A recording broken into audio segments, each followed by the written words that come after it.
నమస్తే. నేను గుర్తున్నానా? మర్చిపోయే పని చేసావా నువ్వు? మీతో మాట్లాడాలి. ఏమిటో? మీ వారిని పెళ్లి చేసుకుందాం అనుకుంటున్నాను.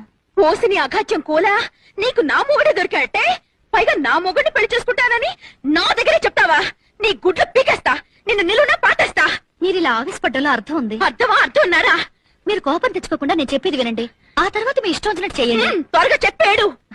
నేను మధుని అంటే మా వారిని. ప్లీజ్ నేను చెప్పేది వినండి.